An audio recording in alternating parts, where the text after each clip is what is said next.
नमस्कार. आज आपण एका फार महत्वाच्या पुस्तकावर बोलणार आहोत. बाबासाहेब पुरंदरे यांचं राजा शिवछत्रपती उत्तरार्ध. आपल्याकडे जी माहिती आहे तिच्या आधारावरच आपण ही चर्चा करणार आहोत. बरोबर. आणि ही माहिती म्हणजे प्रामुख्याने शिवाजी महाराजांच्या आयुष्याच्या उत्तरार्धावर, त्या कालखंडावर लक्ष केंद्रित करते. म्हणजे स्वराज्य स्थापना, मग मोठे संघर्ष, राज्याभिषेक आणि त्यांचं प्रशासन कसं होतं यावर. अगदी. या सगळ्या महत्वाच्या गोष्टी. आणि ह्या माहितीतून एक गोष्ट लगेच जाणवते, ती म्हणजे पुरंदरे यांची लिखाणाची पद्धत. प्रतापगडचा प्रसंग असो किंवा लाल महालातला छापा, अफजल खान वध, शायस्ता खान प्रकरण, हो किंवा आग्र्याहून सुटका, हे सगळं त्यांनी असं काही मांडलंय की म्हणजे वाचकाला वाटतं की आपण तिथेच आहोत असं यात म्हटलंय. बरोबर. म्हणजे ते फक्त घटना सांगत नाहीत, तर ते एक नाट्य उभं करतात आणि त्यात महाराजांची रणनीती दिसते. रणनीती म्हणजे नेमकी कोणती? सैनिकी तर आहेच, पण राजकीय मुत्सद्देगिरी पण. किल्ल्यांचा वापर कसा करायचा, शत्रूंना कसं गुंतवून ठेवायचं, हे सगळं. म्हणजे ही केवळ शौर्यगाथा नाही. अच्छा, म्हणजे एका राजाचं, एका प्रशासकाचं चित्र उभं राहतं. अगदी. एका दूरदृष्टीच्या नेत्याचं. राजा ते छत्रपती हा प्रवास महत्वाचा आहे. आणि त्यातही तो राज्याभिषेक सोहळा. आपल्या माहितीनुसार तो खास संस्कृत पद्धतीने झाला होता, बरोबर? हो. आणि पुरंदरे यांनी त्याचं महत्त्व अधोरेखित केलंय. कारण तो मराठी अस्मितेसाठी म्हणजे एक मोठा क्षण होता तो. आणि ही अस्मिता फक्त राज्यापुरती नव्हती असंही दिसतंय.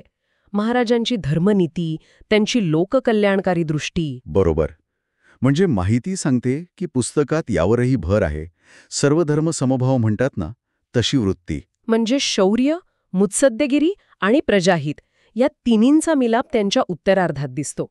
आणि पुरंदरे यांनी तो नेमका पकडलाय. हो. आणि त्यांची भाषा एकदम साधी, सरळ, पण तितकीच प्रभावी. हो ना. कुठेही क्लिष्टपणा नाही आणि मांडणी पण कालक्रमानुसार केली आहे असं दिसतंय. त्यामुळे काय होतं, घटनाक्रम एकदम स्पष्ट कळतो. एक ओघ आहे जो टिकून राहतो अगदी शेवटपर्यंत. शेवट म्हणजे महाराजांच्या निधनाचा प्रसंग. हो. तो भावनिक भाग सुद्धा त्यांनी म्हणजे खूप संयतपणे मांडला आहे. कुठेही तोल ढळू न देता, महाराजांच्या मोठेपणाला साजेसा. मला वाटतं याच सगळ्यामुळे असेल कदाचित की आपल्या माहितीनुसार या पुस्तकाला प्रत्येक बाबतीत 5 स्टार्स मिळाले आहेत. म्हणजे इतिहास, वर्णनशैली, भावनिक परिणाम, वाचनीयता, सगळ्यात. निश्चितच. हे खरंच खूप महत्वाचं आहे. यावरून पुस्तकाची योग्यता कळते. ते केवळ ऐतिहासिक नाही तर साहित्यिकदृष्ट्याही तेवढंच ताकदीचं आहे. आणि ते वाचकाच्या मनावर परिणाम करतं, खोलवर. अगदी. आपल्या माहितीमध्ये तर असंही म्हटलंय की हे पुस्तक म्हणजे पुरंदरे यांचं संशोधन, त्यांची कथनशैली आणि त्यांचं राष्ट्रप्रेम यांचा काय म्हणतात त्याला त्रिवेणी संगम आहे. वा. म्हणजे हे फक्त चरित्र नाही तर मराठी मनाचा अभिमान आहे असं म्हणायला हरकत नाही.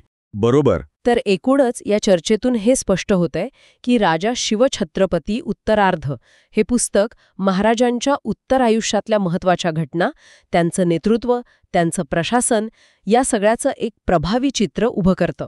आणि तेही पुरंदऱ्यांच्या खास ओघवत्या शैलीत. आणि त्याचा परिणाम केवळ माहिती मिळवण्यापुरता नाही तर तो अभिमान आणि प्रेरणा जागवतो. हो. आपल्या माहितीनुसार ते पुस्तक म्हणजे केवळ चरित्र नाही तर मराठी माणसाच्या स्वाभिमानाचं प्रतीक आहे. शेवटी एक विचार मनात येतो जो आपल्या माहितीतील शेवटच्या वाक्यातनंच घेतला आहे. छत्रपती शिवाजी महाराज हे नाव नव्हे, ती एक जाणीव आहे.